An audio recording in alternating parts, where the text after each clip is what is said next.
Deixa eu pregar em paz. Agora pode bater palmas para Jesus.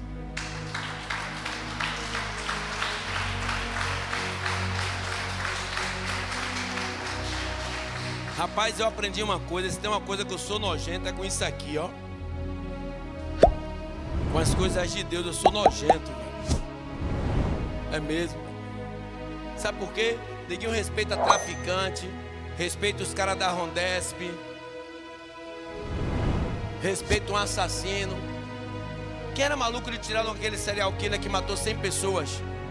Todo mundo temia o cara, mas a Deus que deveria temer, o povo não teme. E não sabe que poder tem Deus.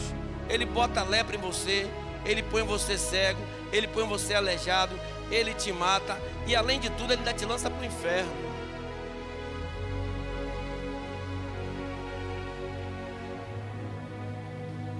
O pessoal está vendo, pastor, a polícia está para lá e para cá, não sei, eu devo que diabo a polícia, rapaz? Eu devo nada à polícia, meu amigo.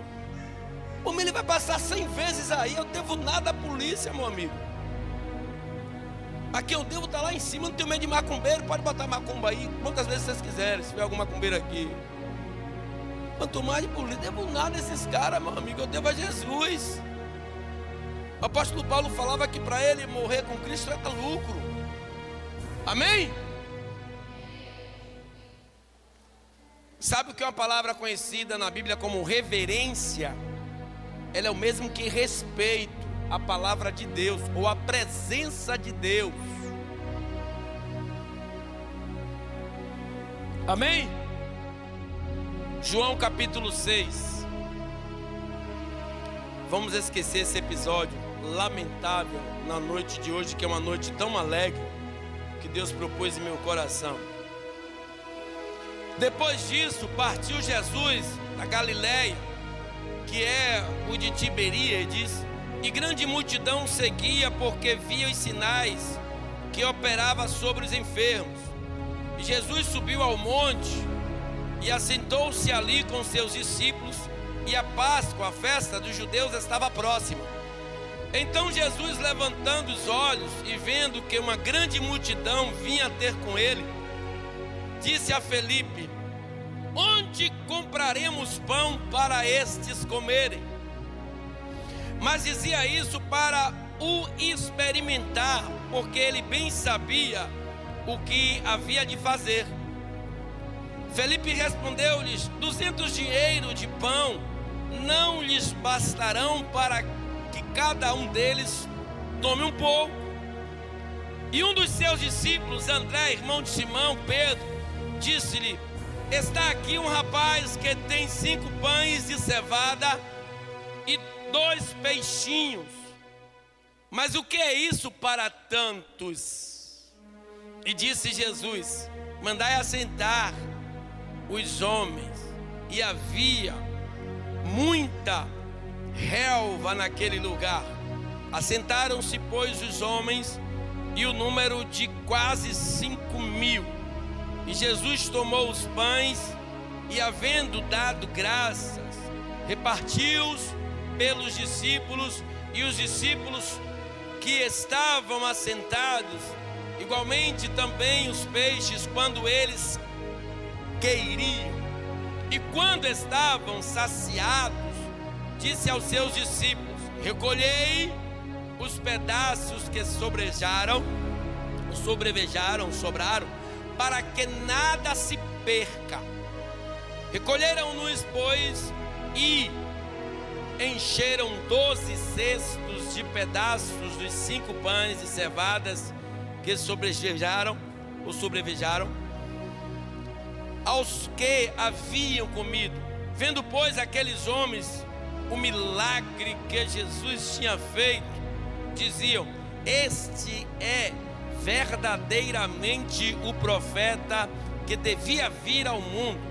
Sabendo, pois, Jesus que haviam de vir arrebatá-lo para o fazerem rei, tornou a retirar-se ele só para o monte. Amém?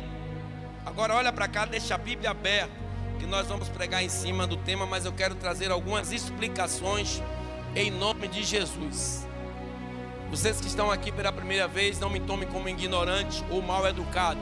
Não, eu só sou respeitoso com a palavra de Deus. Infelizmente, antes de eu dar a explicação do que eu li, nós estamos de uma geração onde as pessoas estão arrogantes, sensíveis, valentonas e desrespeitosas. E eu não vou permitir enquanto vivo eu estiver, porque quando as pessoas desrespeitam aquele que está em cima do altar, não está desrespeitando a mim. Se estiver desrespeitando a mim, tudo bem que a gente se resolve. Mas o chato é quando desrespeita aquele que está em mim para trazer algo para as nossas vidas. Aí a coisa torna-se diferente, porque nós viemos para aqui porque nós necessitamos de Deus. Nós viemos estar aqui, talvez convidado por alguém sem entendimento ainda, que está precisando de Deus, que Ele veio para os doentes, e todos nós estamos doentes e necessitados de Deus, e é por isso que estamos aqui. Quer provas disso? Daqui de cima, dá para eu ver centenas de pedidos escritos aí, que foram escritos pela mão de vocês mesmos, porque é fato, é notório que todos nós necessitamos de uma providência de Deus. Mas Deus não é um Deus de brincadeira. Deus, Ele é um Deus sério e verdadeiro, a ponto de Ele chegar para o teu unigênito Filho e dizer: não tem mais para, louvado seja Deus, solução para a humanidade. Você quer descer como homem, filho de uma mulher, e morrer na pior morte, que é reconhecida pelos homens na época, que é uma de morte de humilhação, que é morte de cruz? Você vai se sujeitar a isso? Ele disse: Pai, pela humanidade eu vou, porque eles estão necessitados. Então, voltando ao assunto que nos interessa, esse episódio que nós lemos, antecedendo esse episódio, no capítulo 1, João apresenta Jesus como o próprio Deus. Ele era o Verbo, e o Verbo se fez carne. No capítulo de número 2, ele vai ali, Jesus e seus discípulos, na boda de Caná. Ele escreve que Jesus transformou a água em vinho, e não obstante, no melhor vinho. No capítulo 3, ele tem um encontro com Nicodemos, que era um dos doutores da lei, e ele mostra a Nicodemos que Nicodemos necessitava, como nós, nascer de novo da água e do Espírito.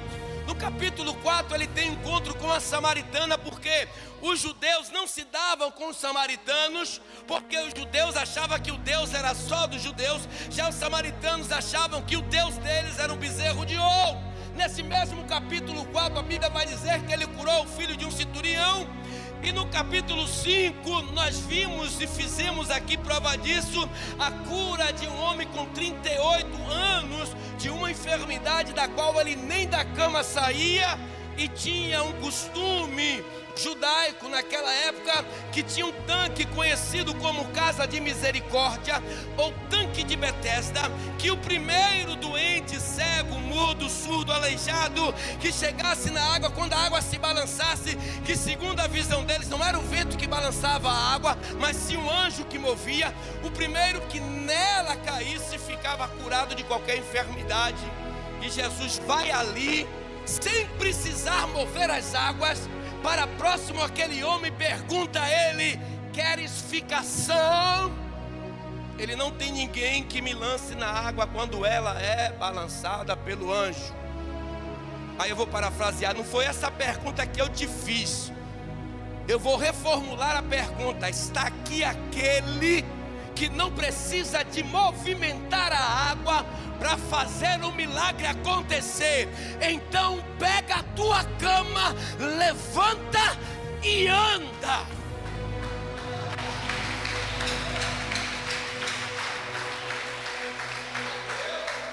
O Evangelho de João, para quem não sabe, ele foi escrito 20 anos depois de todos os outros 3 evangelhos,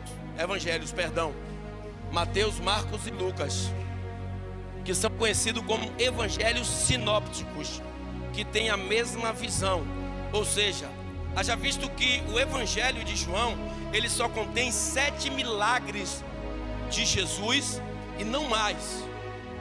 João foi o único entre os apóstolos que não morreu assassinado. E João, ele traz uma descrição de Jesus como o próprio Deus.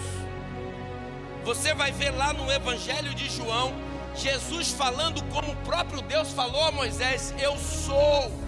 Quando ele diz eu sou, não é que ele foi formado, ele já era, ele é e sempre será. Aí Jesus diz no Evangelho: eu sou o pão da vida, eu sou a luz do mundo, eu sou a videira verdadeira, eu sou o bom pastor, eu sou a porta, eu sou o caminho, eu sou a verdade e eu sou a vida. E ele descreve isso no versículo 19 do capítulo 5, quando ele diz assim, volta um pouco, só uma página aí, no capítulo 5, versículo 19. Olha o que Jesus disse depois de ter curado aquele homem num tanque de Betesda. Mas Jesus respondeu e disse-lhes: na verdade vos digo, que o Filho por si mesmo não pode fazer coisa alguma, se não vir fazer ao Pai. Porque tudo quanto ele faz, o Filho faz igualmente. Porque o Pai ama ao Filho e mostra-lhe tudo o que faz. E ele lhe mostrará maiores obras do que estas, para que vos maravilheis. Pois assim como o Pai, louvado seja Deus, ressuscita os mortos e os vivifica, assim também o Filho vivifica aqueles que quer. Ou seja, da mesma forma que Deus pode operar um milagre, e podia naquela época, o próprio Jesus pode.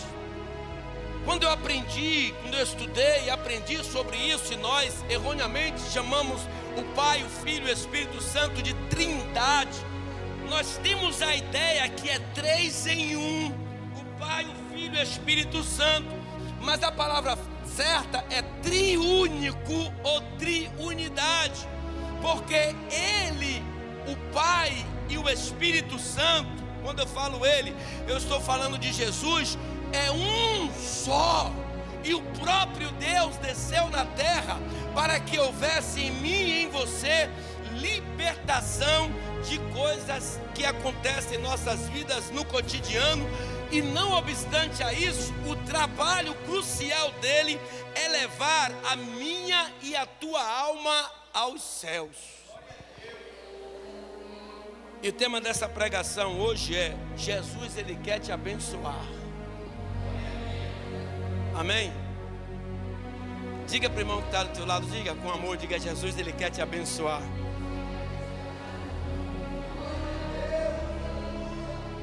Amados, a Bíblia fala, se fosse contabilizar, o próprio João fala isso, os milagres que Jesus operou, não tinha livro no mundo que coubesse. Só que eles separaram alguns, inclusive João só 7, para que nós entendamos que o mesmo milagre, sabe, Celina, que ele operou lá, ele opera na sua vida hoje. O que está acontecendo nos dias de hoje, Kiko, sabe o que é? É que nós paramos de crer que Deus pode operar milagres. Sabe por que tem muitas pessoas morrendo de formas horrendas?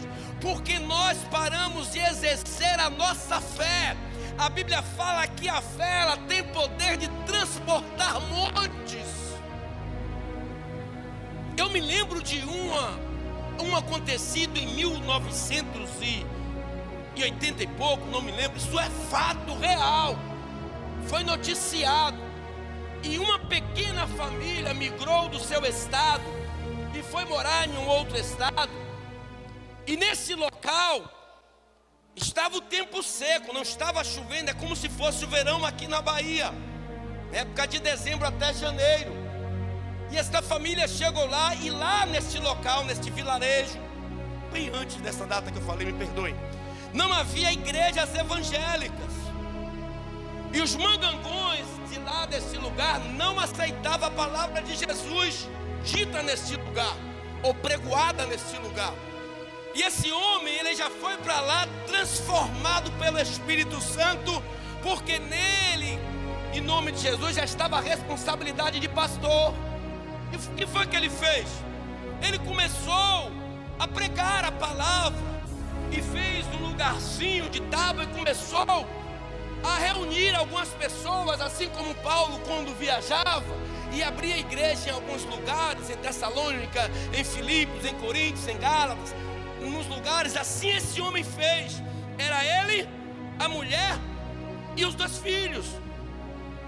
E quando começou a crescer o número de pessoas, Renata, um dos mangangões, vamos supor o prefeito da cidade, junto com a autoridade local, bateram na porta dele de madrugada e disseram a ele: olha, você não pode fazer isso que você está fazendo aqui, porque nós não cremos nesse Jesus, nesse Deus que você prega.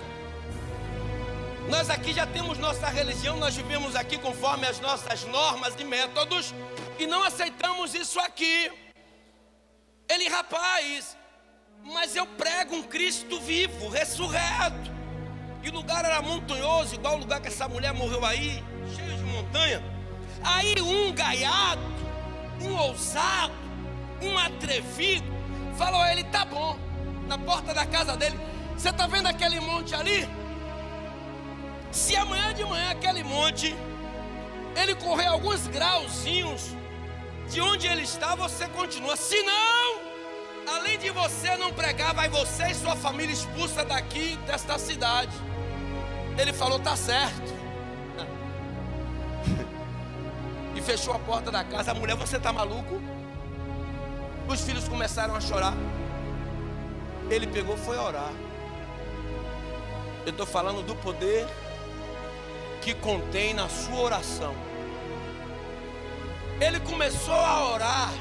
Ele passou a madrugada orando. Meu amigo, veio uma chuva dos céus, que só de lá vem chuva abundante. Mas a chuva caiu com vontade a madrugada toda, que saiu raspando, pegando aquela montanha assim, empurrando ela aos poucos. E quando chegou de manhã, não foi só o prefeito, não foi só a autoridade, mas foi quase a cidade toda. Que Deus é esse que você prega, que eu quero estar com Ele? Pastor, isso existe. Deus manda que eu e vocês façam prova dEle. Sabe qual é o nosso mal? É que vimos para a igreja e ficamos com essa cara de maracujá amassado. Não entendemos o que Deus quer conosco. Não sabemos que a nossa luta, ela é uma observância de Deus e uma grande vitória. E é na luta que Deus te aprova para te colocar por cima. E você não entende.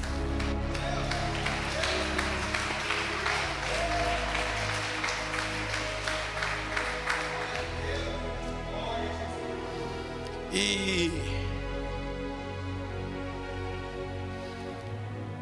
segundo J. Carson, um escritor e teólogo, um historiador, ele disse que naquele dia que nós vamos ler aqui de novo, que Jesus mandou sentar só os 5.000 homens, foi o maior milagre público de Jesus. Haviam aproximadamente 20.000 pessoas. Sabe o que aconteceu naquele dia, igreja? Naquela época tinham decapitado João Batista. Jesus estava saindo em uma colônia de férias com seus apóstolos. Jesus disse: vamos para a montanha, vamos para outro lugar, porque o povo só está atrás de mim por causa dos sinais que eu faço. E vamos descansar um pouco. Hoje é conhecido como 30 dias de férias. Só que quando Jesus chega em Tiberíades, no outro lugar, tinha uma grande quantidade de pessoas. E Jesus nunca despede ninguém de mãos vazias. E quando Jesus está naquele local, que ele vê aquela quantidade de pessoas, Mateus, ele descreve que Um Jesus que se preocupava com aquele povo, tinha misericórdia daquele povo. Lucas descreve que Jesus ensinava aquele povo. Marcos descreve que Jesus estava ali tão somente para alimentar aquele povo. Mas João, ele descreve que Jesus, ele é o próprio Deus. Ele é o que é assim como ele diz: eu sou o que sou. Eu sou a videira verdadeira, eu sou a porta, eu sou o caminho, a verdade e a vida. Eu sou o que sou. E Ele pode fazer tudo isso que você está achando agora que não pode acontecer, com sua mente diminuída, caótica. Ele disse: eu posso multiplicar a tua vida, eu posso multiplicar a tua história, eu posso multiplicar a tua alegria, eu posso transferir a tua tristeza e converter ela em alegria.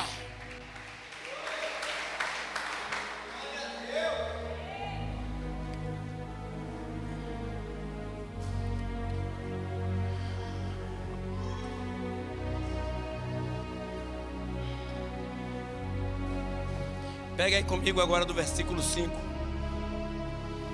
Então, capítulo 6.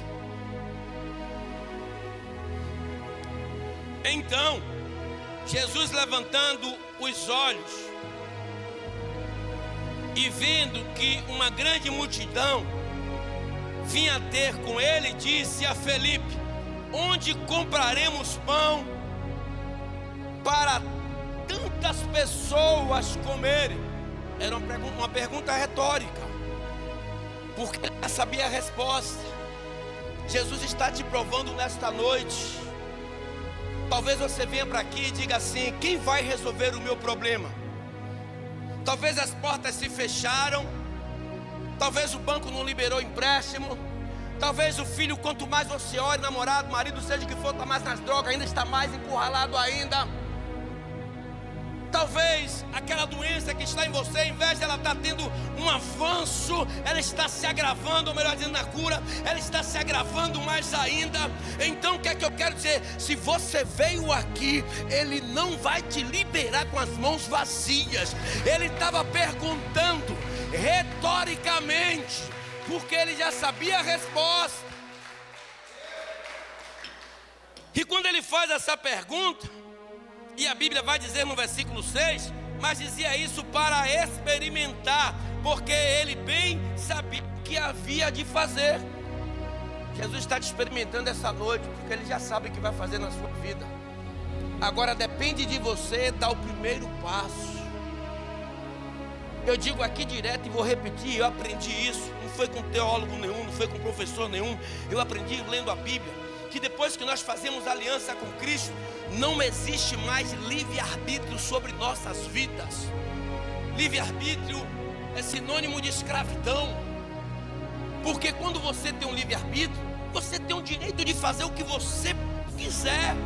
Mas a Bíblia fala: tudo é lícito, mas nem tudo convém. Ou seja, o livre-arbítrio, ele não tem mais sobre a vida do homem. Nós hoje estamos debaixo da lei daquele que era, e sempre será, que é Jesus. Então Ele começa a militar as nossas vidas, e nós temos que entender que é Ele quem faz agora tudo quanto nós temos que fazer. Temos que perguntar: papai, é do teu conhecimento, é da tua aprovação esse namoro, esse trabalho, esse emprego, é da tua aprovação esse passeio, essa saída? Se for, o Senhor me revela, porque se não for do Senhor, eu não tenho livre-arbítrio para namorar, para sair, para viajar ou para trabalhar em determinados lugares, se o Senhor disser que não, porque hoje eu estou debaixo da lei de papai. Hoje é o Senhor que comanda a minha história, a minha vida. Quantos relacionamentos eu já tive para parar em um que Deus quis agora? Era mais um, na minha visão, porque quanto mais eu bebia água, mais me dava sede. Pegou, não foi?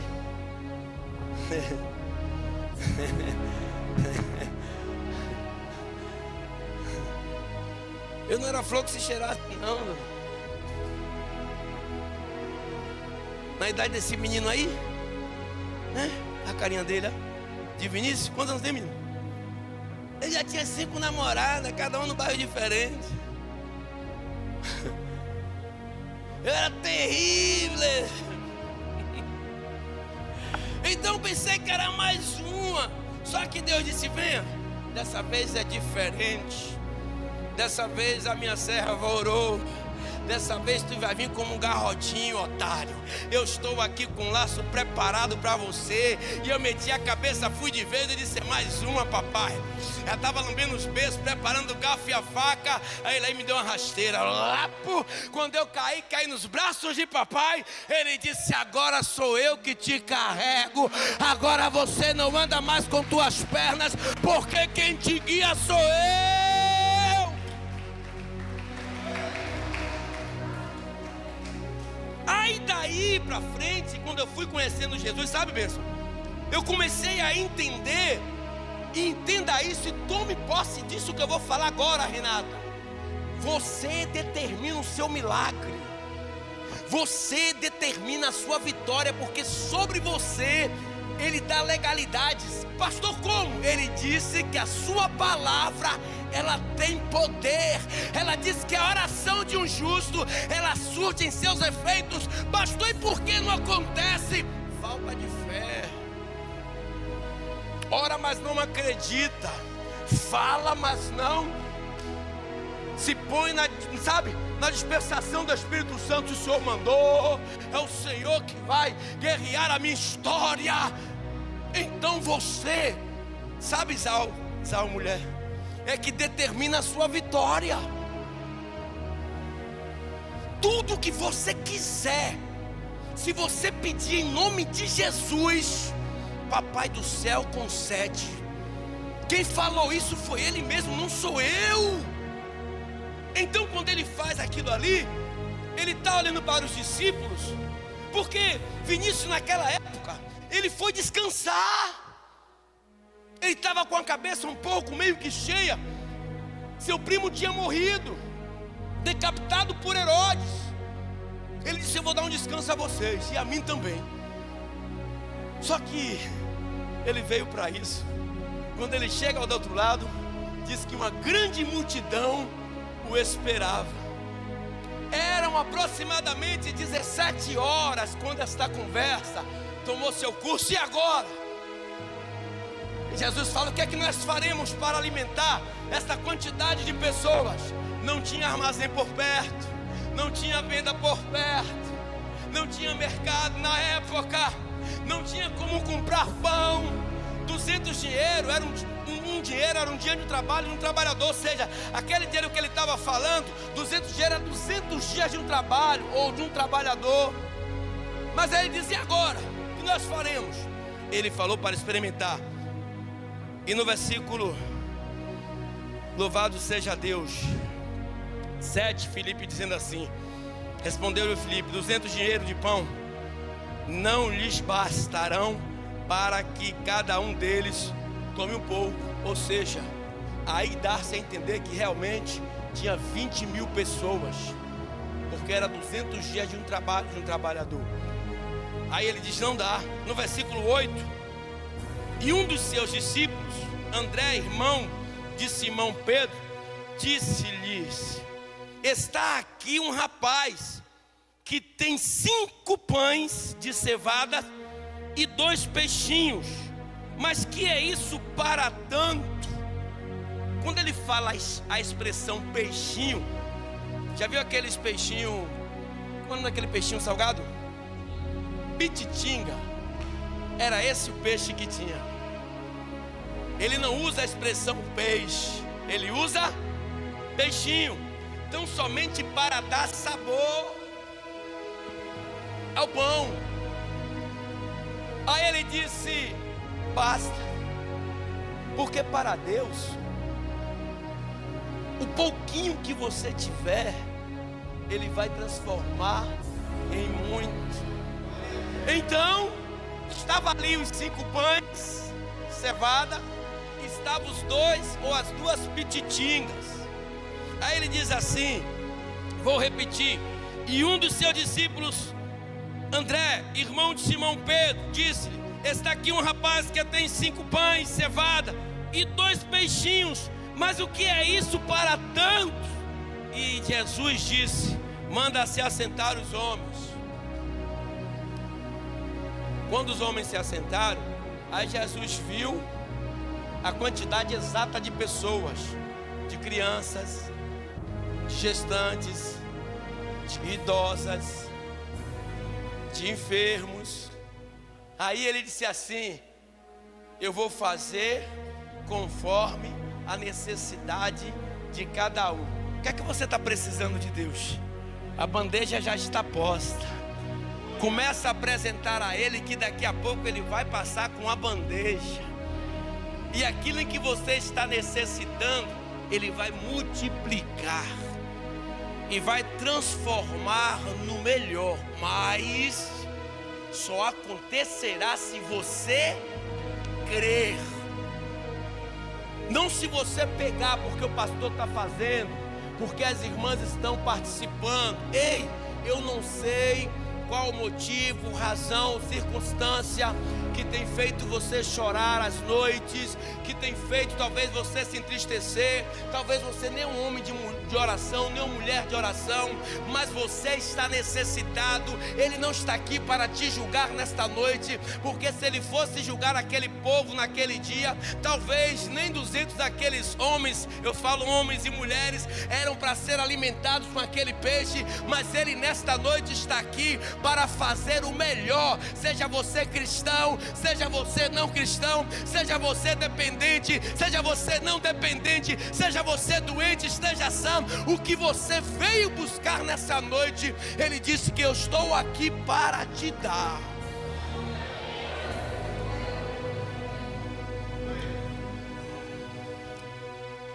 E disse Jesus: manda-se assentar os homens. E havia muita relva naquele lugar. E assentaram-se, pois, os homens, e o número de quase 5.000.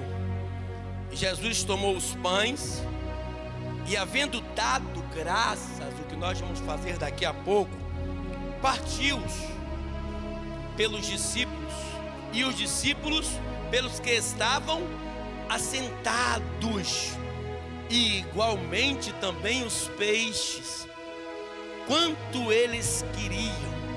E quando estavam saciados, disse aos seus discípulos: recolhe os pedaços, e o que sobejarem, para que nada perca, guarda.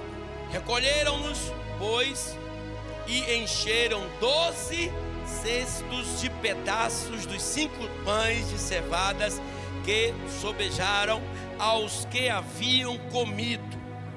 Aí o que acontece é algo interessante. Jesus não veio naquela época para chamar a nossa atenção. Porque Judas se perdeu? Era mito que aquilo acontecesse para que se cumprisse o que estava escrito em Isaías capítulo 53.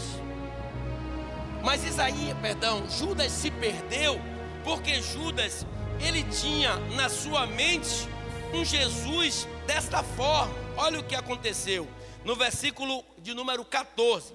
Vendo, pois, aqueles homens o milagre que Jesus tinha feito, diziam: este é verdadeiramente o profeta que devia vir ao mundo. Sabendo, pois, Jesus, porque eles nos conhecem por dentro, que haviam de vir arrebatá-lo para o fazerem rei, tornou a retirar-se para o monte. Ele não veio para se aparecer para a humanidade, porque ele já era. Antes que você fosse formado, ele já estava.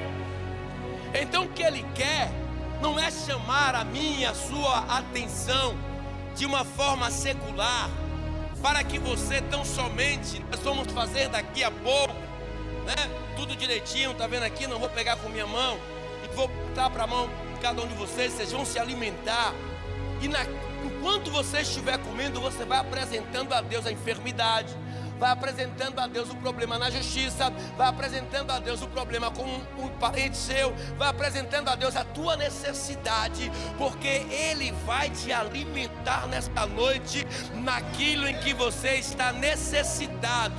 Enquanto você estiver comendo, em nome de Jesus, vai apresentando a Ele a causa, vai apresentando a Ele o problema, vai apresentando a Ele a pessoa, vai apresentando a Ele a doença, vai apresentando a Ele problema judicial, conjugal, familiar, e vai comendo e dizendo: Senhor, assim como o Senhor alimentou ali, segundo a voz do seu pastor, quase 20.000 pessoas, nesta noite eu me torno como uma daquelas pessoas que saíram dali saciadas, e eu quero sair daqui saciado, eu quero sair daqui com o meu problema resolvido. Se o Senhor for Deus verdadeiramente nesse propósito, meu Deus, o Senhor vai abrir porta de emprego, o Senhor vai abrir porta de oportunidades, o Senhor vai curar o meu filho, o Senhor vai curar o meu marido, o Senhor vai curar a minha esposa, o Senhor vai curar a minha vida, o Senhor vai entrar com providência e o milagre vai acontecer.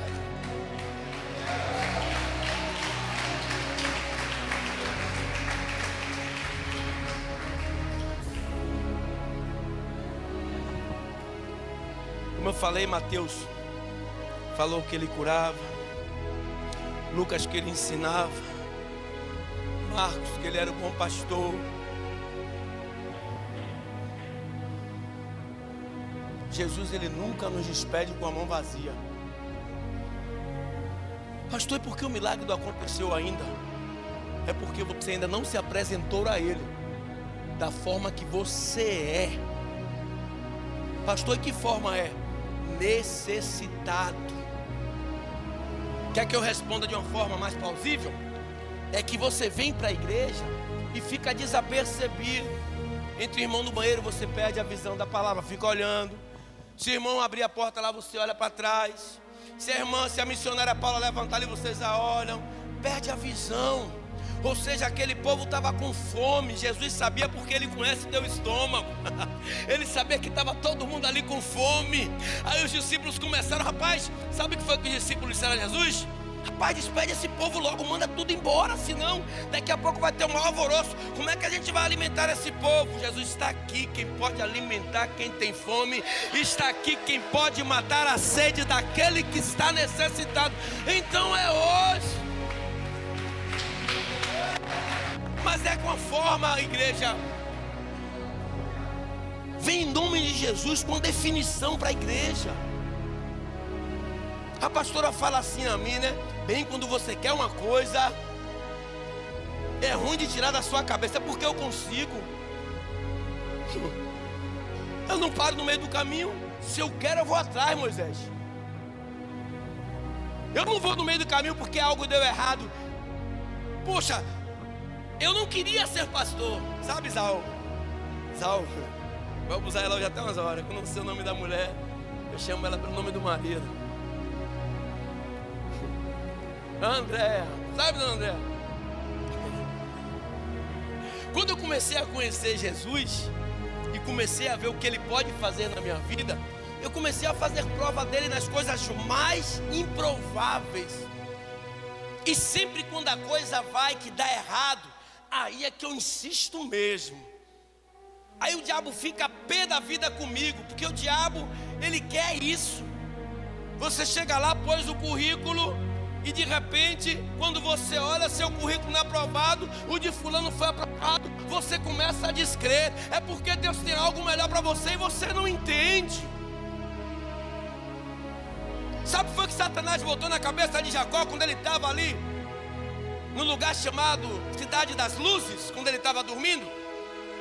Jacó ali deitado de dias e caminhada. Por que Jacó estava caminhando? Alguém pode me responder aqui? Estava fugindo de quem? Esaú queria matar ele. Aí imagina aí, o cara com cobertor de linho, perto de papai, fazendo cafuné, mamãe. Ele era chegado à mãe. Imagina que todos os dias ele dormia num colinho da mamãe.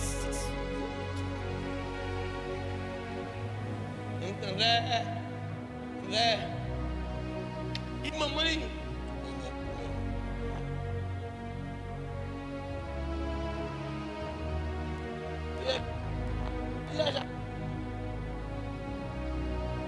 fazer prato de comida porque mamãe ensinava Jacó. De repente Jacó foge, vai para casa do seu tio Labão porque Esaú quer te matar.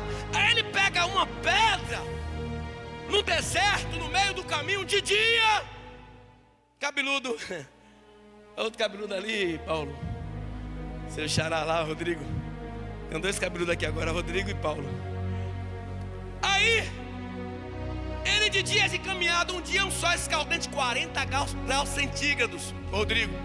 De noite, 3 abaixo de zero. Ó, aí ele chega lá, põe uma pedra no lugar chamado Cidade da Luz, e aí vai dormir. Aí Satanás, o acusador, que ele é acusador, diz: rapaz, por causa de uma bênção, tu fica aí dormindo no sereno, onde você tinha mamãe, tinha casa, tinha tudo. Por causa de uma bênção de seu pai, tu está aí agora passando fome, com sede. Porque o diabo é assim. Na tua trajetória ele sempre vai botar uma pedra de tropeço. Sempre ele vai botar algo para você desistir. Só que ele não conhece o Deus. Quando chama, ele garante. Aí Deus pega uma escada de 4 degraus e põe da cabeça de Jacó, que é o nome hebraico dele, até a ponta do céu. E está lá Deus atrás da porta. E o anjo, o malá, subia e descia. Subia e descia, ó. Subia e descia. Subia e descia. Subia e descia. Chegou na 4ª vez, e já preguei sobre isso aqui, que ele desceu. Foram os 4 níveis de vida que ele trabalhou. Pronto, está selado. Já te dei Lia, seu nível físico, porque do 4º filho de Lia, Judá, é de onde nasceu a genealogia do nosso Jesus ressurreto. E ninguém entende porque a Lia, sua aroia, foi parar nos colos de Jacó. Só que ele era apaixonado por Raquel, o 2º degrau. Aí Deus vai e trabalha na parte emotiva, da emoção. Ele amava Raquel, e o anjo desceu também com a bandeja com Raquel. Ele se alegra. Aí no 3º degrau de escada, Deus começa a dar inteligência a ele. Ele separa as malhadas e fica 7 vezes mais rico do que Labão. Deus trabalhou no 3º degrau, no nível intelectual. E no 4º, quando ele vai passar o Val de Jabó, ele segura o anjo. E o anjo: me solta. O dia estava amanhecendo, ele: não solto. Me solta. Ele: não solto. Me solta. Ele: não solto. Eu só te solto quando você me abençoar. Como é seu nome, menino? Meu nome é aquele que agarra. Alguns dizem que é ladrão, usurpador, aproveitador, enganador. Ele: seu nome não será mais esse. Seu nome será Israel. Aí ele entende. Peraí, ele entende. Esse lugar agora, ele fez um altar ali, não será mais chamado Cidade das Luzes, será chamado de Bel, ou seja, casa de Deus. Ele disse: Senhor, o sonho que o Senhor me deu, se realizar, eu adorarei o Senhor todos os dias de minha vida. Ou seja, é você caminhar com Deus sabendo o que você quer. Não é vir para a igreja e ficar disperso. Não é vir para a igreja porque aconteceu o problema, desacreditar. Não é vir para a igreja porque chegou em casa, ao invés de receber um telefonema proveitoso, recebe um telefonema dizendo: ai, deu tudo errado. Você diz: ainda dando tudo errado, Deus, Ele é o meu Senhor. Ainda dando tudo errado, Ele é o Senhor. Ele vai mudar a história, porque é assim que Ele quer. Enquanto Satanás estava acusando ele dormindo, Deus estava dando em visão tudo o que ia acontecer com ele. E em 7 anos, pode ir lá ver a Bíblia, 28 anos depois, ele volta e manda os trabalhadores dele: vai lá, 200 jumentas, 200 cabeças de boi, 200 camelos, dá ele. Quem tinha um camelo naquela época era como um Uber hoje, um táxi. Ele deu 200 ao irmão, dá ele lá que eu tenho um monte. Porque Deus multiplicou. Ele saiu com a mão na frente, mas ele voltou munido de riquezas, de bem-aventuranças e espiritualmente lá em cima. Então o que você vem buscar na casa de Deus, vem e não para no meio do caminho porque alguém jogou uma pedra de tropeço, porque alguém jogou uma palavra maldita, porque alguém disse que não vai dar certo, porque você chegou em casa e de repente está tudo virado pelos avessos. Continua a adorar, mas pastor, está dando errado. Continua, pastor, o pessoal está dando risada da minha cara, porque está vendo meu filho, porque está vendo meu marido, porque está vendo meu marido, porque está vendo meu amigo, porque está vendo minha filha. Continue a adorar. Pastor, Satanás está rindo da minha cara, porque está tudo dando errado. Continue a adorar, porque no momento certo ele vai expulsar Satanás e vai virar o cativeiro. Darabandarabá. Colocou, manda beber. Mas como é que isso acontece? É você marchando, sem olhar para trás. Sabe, Eliseu e Elias mandou ele ficar em Betel, Elias mandou ele ficar no Jordão, Elias mandou ele ficar em nada. Para onde tu for, vou. Aí veio os 5 filhos do profeta. Ai, sabe que hoje ele não sei não. Pode ficar aí. Eu quero seguir aquilo que Deus mandou seguir. Enquanto o milagre não acontecer, eu não paro de adorar. Enquanto o milagre não acontecer, eu não paro de ir à igreja. Enquanto o milagre não acontecer, eu não paro de exaltar o nome do meu Senhor. E quando Ele me abençoar, aí que eu exaltarei mais ainda o nome dEle, porque Ele é e sempre será aquele que pode fazer o que ninguém pôde até hoje. Então levanta a mão e recebe em nome de Jesus nessa noite aquilo que Ele tem para a sua vida.